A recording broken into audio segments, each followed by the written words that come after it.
Казакстанда Кыргыз Республикасынын жарандарынан COVID-19 аныкталды. Жамбыл облусунун саламаттык сактоо башкармалыгы коронавирус жаңы аныкталган 17 кишинин ичинен 4-өө кыргызстандык экенин билдирди. Алар жүк ташуучу автоунаалардын айдоочулары экени кабарланган.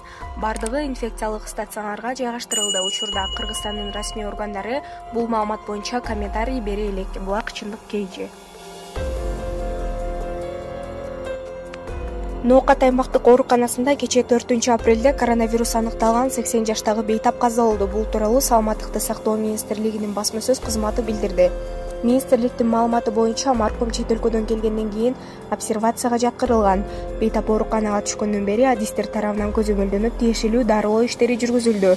Бирок анын абалы курч инфаркттык белгилери менен дароо начарлап кетти. Ыкчам дарылоо иштерине карабай бейтап көз жумду деп айтылат маалыматта. Буга чейин 2-апрелде Оштогу Ноокат райондук ооруканасында дарыланып жаткан 61 жаштагы адам көз жумган.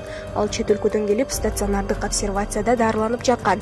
ПЧР анализинин жыйынтыгы менен бейтапта COVID-19 инфекциясы бар экени тастыкталган болчу. Ошондой эле бейтапта өрчүп кеткен оорулары да бар болгон. Бүгүнкү күндө Кыргызстанда 147 адамдан коронавирус аныкталды. Булак Баракелде орг. Буга чейин дагы 9 медиктен коронавирус аныкталган айтылган. Анын 7-өө Жалал Абадта болсо, Ош менен Бишкек шаарларында бирден катталды. Кыргызстандын аймагында 5-апрель саат 10:00 карата дагы 3 адамдан коронавирус аныкталды. Бул тууралуу Саламаттык сактоо министри Сабыржан Абдикаримов билдирди. Жалпысынан Кыргызстанда 147 адам коронавирус жуктуруп, анын 9-у сагайды. Вируска кабылган алгачкы бейтап 2-апрелде көз жумду. Ал Ноокат районунун 61 жаштагы тургун эле. Ошондой эле 4-апрелде өлкө боюнча 9 дарыгер COVID-19 жуктуруп алганы кабарланды. Алардын 7-өө Жалал Абад облусунда, бирөө Бишкек, дагы бирөө Ош шаарында эмгектенет. Булак чындык KG.